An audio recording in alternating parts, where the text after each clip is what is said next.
The call came on a Tuesday morning in February, and I remember exactly where I was standing, in the break room at the dental clinic where I worked, waiting for the coffee to finish brewing, watching snow fall sideways outside the window. My phone buzzed on the counter. Unknown number. I almost didn't answer. Is this Claire Hennessy? Yes. Ms. Hennessy, I'm calling from St. Michael's Hospital in Toronto. Your husband Marcus, he's been brought in.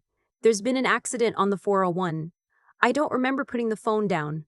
I don't remember grabbing my coat. My coworker told me later that I just walked out mid-sentence, and she watched through the window as I stood in the parking lot in the snow with no gloves on, trying to unlock my car with shaking hands. Marcus had been driving to a client meeting. A transport truck ran a red in the storm. He never saw it coming.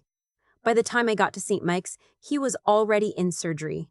By the time I got to speak to a doctor, I was 32 weeks pregnant. My feet were soaked through from the slush, and I had been sitting in a plastic chair for 6 hours. The doctor sat down next to me, not across from me, which I remember thinking was a bad sign. Doctors sit across from you when it's manageable news. They sit next to you when they're about to say something that will split your life into before and after. Marcus died at 11:47 that night, blunt force trauma to the head. They said he would not have suffered. I have spent 3 years deciding whether or not I believe that. I was alone in the hospital when they told me. My mother and father were in Kelowna visiting my aunt, and when I called them, my mother cried, and my father said they would figure out how to get back as soon as the roads cleared.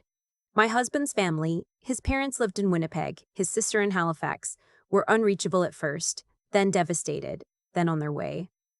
But the worst thing didn't happen that night. The worst thing happened 10 days later, when I was still in the hospital, but for a completely different reason. The stress of the accident, the shock, the grief, the hours of sitting rigid in a plastic chair, sent me into early labor. I was 33 weeks along. Our daughter Maeve was born on February 19th, 4 weeks early, weighing 4 pounds 11 ounces. She was taken to the NICU immediately. I held her for approximately 40 seconds before they took her away. I sat in a hospital bed recovering from delivery, and I had never felt so alone in my life. My husband was dead. My daughter was in an incubator 40 feet down the hall, and I was staring at a whiteboard on the wall where someone had written, "Your care team today," in cheerful blue marker. The NICU fees alone were something I hadn't anticipated. Marcus and I had been careful. We had some savings, a joint account, we'd been smart about it. But I didn't know yet about the gaps in his workplace life insurance policy. I didn't know yet that the claim would take months to process. What I knew, sitting in that hospital bed, was that the financial coordinator had come to speak with me quietly on day 4, and she'd told me that my portion of the expenses, after provincial coverage, after what insurance had confirmed so far, was going to come to somewhere around $42,000. That was the NICU extended care, the specialist consultations, the things that fell outside what OHIP would fully cover. $42,000. I called my parents from the hospital. My mother answered. I told her what had happened with Maeve, that she was stable but still on oxygen support, that the doctors were cautiously optimistic. I told her about the $42,000. I told her I wasn't asking for it as a gift. I was asking for a loan. I told her Marcus's life insurance would come through eventually and I would pay them back every cent. My mother was quiet for a long moment. Then she said, "Your father and I have been talking, and we just don't know if we can do that right now, Claire." I said, "What do you mean you don't know if you can? You have the money." My parents were not wealthy by any dramatic definition, but they were comfortable. They had a paid-off house in Barrie. They had RRSPs. They had, as my father had mentioned at Christmas, done well enough. They were not people who couldn't access $42,000. My mother said, "There are just a lot of things in motion right now." And then she said it, the thing I have turned over in my mind every single day since. We have a cruise booked for March, the Caribbean.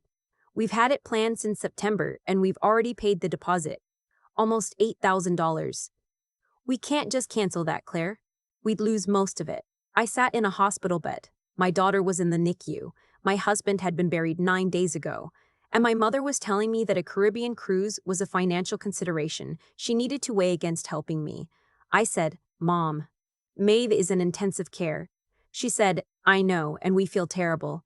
But your father says we need to think practically." I am being practical. I am asking for a loan. I will sign something. Whatever you need. Claire, this trip has been planned for so long. And you know how your father's heart has been. The doctor said he should try to reduce stress. This trip is important to him. I ended the call. I sat in that hospital bed and I looked at the ceiling and I did not cry. I was too stunned to cry. I called my brother next. Ryan. He was 38, lived in Mississauga, worked in commercial real estate, and had made what I can only describe as a comfortable living from it. When I explained the situation, he listened. Then he said, almost word for word, what my mother had said. I know this is really hard, Claire, but I can't just pull $42,000 out right now. I've got things tied up in investments. Then he said, you should call Marcus's parents. They want to help. He said it like the idea had just occurred to him, like it was helpful. I hung up. I did call my in-laws. Marcus's father, Owen, had retired from teaching. His mother, Elaine, had worked in hospital administration for 30 years. They were not rich, but they wired me $17,000 within 48 hours and told me not to worry about paying it back. Marcus's sister transferred another $3,000 from Halifax. Between that and what a colleague helped me find through a provincial caregiver assistance program, I made it work. I made it work without my parents and without my brother. Maeve came home in April, 11 weeks after she was born. She was 5 pounds 4 ounces. She had a full head of dark hair like Marcus, and she screamed the entire drive home from the hospital, which the nurses had told me was an excellent sign. I moved into a smaller apartment in East Toronto. I went back to work part-time when Maeve was 5 months old. I did not call my parents, except for obligatory holiday texts that grew shorter every year, until eventually they stopped altogether. I did not call Ryan. As far as I was concerned, I had learned something about my family in that hospital. I had learned who they were when the stakes were real, and I had no interest in pretending otherwise. 3 years passed. Then 4. Maeve started walking, started talking, started having opinions about everything, including which color of sippy cup was acceptable. She looked so much like Marcus that some mornings I would come into her room and just stand in the doorway for a moment, doing nothing, just looking at her. I had started dating again, slowly and cautiously. I had a small and fiercely loyal group of friends, people who had shown up with groceries and taken Maeve for afternoons so I could sleep and sat with me through the worst of it. I had a life. It was quieter than the one I'd imagined. And it was harder, and it was mine. On a Thursday evening in the fall, 5 years after Marcus died, I was putting Maeve to bed when my phone rang. Ryan. I stared at his name on the screen for a long time. I answered. Claire. His voice was strange. Careful. I have to tell you something. He told me that our parents had both died. Not together. Our mother had passed from a stroke in July, and our father, already in poor health, had followed in September. Ryan said he had tried to reach me. I later checked my old email and found 2 messages in a spam folder that I had not seen. I didn't feel what I expected to feel. I felt something more like a slow exhale, like a door closing quietly in a house I hadn't visited in a long time. I said, "Why are you calling now?" He said, "Because of the estate." Ryan explained that our parents had left a will. The house in Barrie, their savings, their investments, it came out to just over $900,000 once everything was liquidated. Under the will, the estate was to be divided equally between Ryan and me. But, he said, and I heard something shift in his voice, I've been talking to an estate lawyer and there are some things we need to work out. I think it makes more sense practically to consolidate.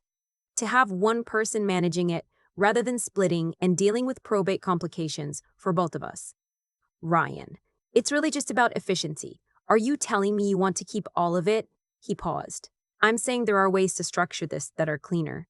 I sat down on the edge of Maeve's bed. She was already asleep. I looked at her in the dim light from the hallway, 5 years old. Dark, curly hair, one arm thrown over her stuffed rabbit. I'm going to need to speak to a lawyer, I said. He said, that seems like an overreaction. I said goodnight. I put the phone down on the nightstand. I sat there for a while in the quiet, listening to Maeve breathe. I did speak to a lawyer. Her name was Patricia Ouellette, and she had an office in Scarborough, and the kind of calm, measured tone that made you feel like whatever you were dealing with was survivable. She reviewed the will. She told me that my entitlement was clear and documented. She told me that if Ryan was attempting to consolidate the estate in his favor without my consent, we had very straightforward options. What came out over the following weeks was worse than I'd expected. Ryan had already moved a portion of the liquid assets into an account in his name, citing estate administration costs in paperwork that was difficult to locate and conveniently incomplete. He had listed himself as the sole executor. He had not notified me of our mother's death for 2 months. Patricia told me, very calmly, that this was a serious matter and that I had a strong case. I thought about the hospital. I thought about the phone call where my mother told me a cruise deposit mattered more than my daughter's life. I thought about Ryan saying call your in-laws like it was a helpful suggestion. I thought about Elaine and Owen wiring money inside of 48 hours without hesitation. I decided to fight. It took 8 months. Ryan hired his own lawyer and spent the first 3 months insisting I was confused, that the paperwork was simply pending. Then he spent 2 months suggesting I was being emotional, that our parents would have wanted the family to work things out privately.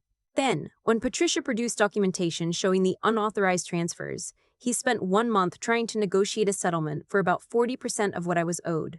Patricia told me I didn't have to take it. I didn't take it. The estate was ultimately settled through mediation. I received my full half, just over $450,000, minus legal fees. Ryan had to repay the funds he had transferred with interest and a formal accounting filed with the court. I remember sitting in Patricia's office after the final paperwork was signed, and she said, "You held your ground." I said, "I had practice." The money sits mostly in Maeve's or Spart now and in a modest investment account that Patricia helped me set up with a financial advisor she trusted. I kept enough to pay off the remainder of what I still owed Marcus's parents. Elaine cried on the phone and told me I absolutely did not have to do that, and I told her that I absolutely did. I kept a little extra. Not for anything extravagant, just for the feeling of safety. The feeling of knowing that if something happened tomorrow, I could handle it. That no one's cruise deposit would ever be relevant to whether or not my daughter was okay. Maeve is 6 now. She knows her father from photographs and from the things I tell her. That he was funny. That he loved bad action movies. That he always burned the toast and never admitted it. She knows her grandparents on his side, who video call every Sunday and send her a stuffed moose for her birthday that is now her most prized possession. She does not ask about my parents. She is 6. She has time to ask about things later, and I will be honest with her when she does. Some days I think about what my mother said in that phone call. I think about the way she weighed it. $8,000 in cruise deposits against $42,000 for her granddaughter's life, her daughter's stability, the ground underneath everything. I think about how she probably thought of herself as a practical woman, a responsible woman, someone who didn't throw money at things. I was in the hospital the night Maeve said her first word. It was more, which the occupational therapist said was extremely common and cognitively appropriate and very positive. I called Elaine immediately, and she laughed and said Marcus was exactly the same, always wanted more of everything. We talked for an hour. It was the best hour I'd had in months. I don't know what I'm supposed to feel about my parents now that they're gone. I've thought about it a lot, and the most honest thing I can say is, I feel sad that we didn't have a different story. I feel sad that the version of them I needed, the version that might have existed in some other family, in some other phone call, wasn't who they actually were. I feel sad for Maeve, who will grow up without grandparents on my side, and who did nothing to deserve that.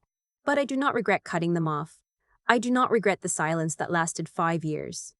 I do not regret fighting for what was mine, for what was Maeve's, in a courtroom-adjacent conference room in Scarborough, while Ryan sat across from me and couldn't meet my eyes. Some people ask how I knew when to walk away from a family relationship that was supposed to be permanent. And what I tell them, what I have come to believe completely, is that the answer was in the hospital. It was in that one phone call in February in the snow, when everything was on the line and I learned exactly where I stood. You don't have to figure out who your family is during ordinary life. Ordinary life is easy. It's when everything falls apart that people show you the truth of who they are. My family showed me. So did Marcus's. I know which one Maeve is going to grow up knowing. I still think about that February, the snow coming sideways outside the break room window, the coffee I never poured, the drive to St. Mike's I can't fully remember making.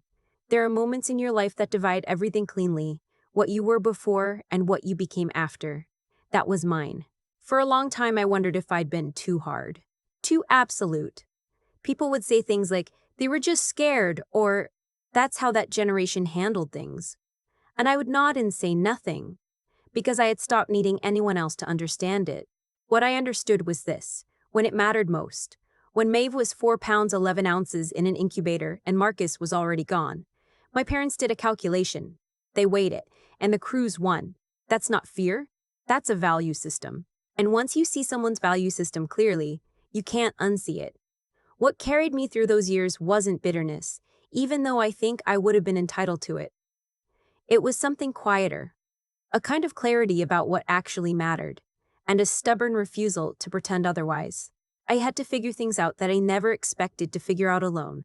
Provincial assistance programs, NICU extended care costs, how to negotiate with an insurance company while grieving, how to go back to work with a 5-month-old and a hole in your chest where your husband used to be.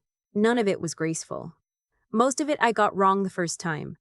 But I kept going because Maeve needed me to keep going, and that turned out to be enough of a reason. I think about Elaine a lot, how she wired $17,000 in 48 hours without being asked twice, how she didn't make it complicated or conditional or wrapped in a conversation about practicality.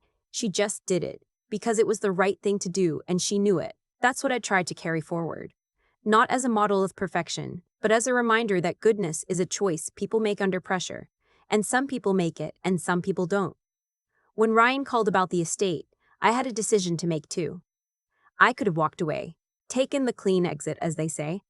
And there was a version of me that wanted to, the version that was so tired of all of it. But I thought about Maeve. I thought about what I would tell her when she was old enough to ask.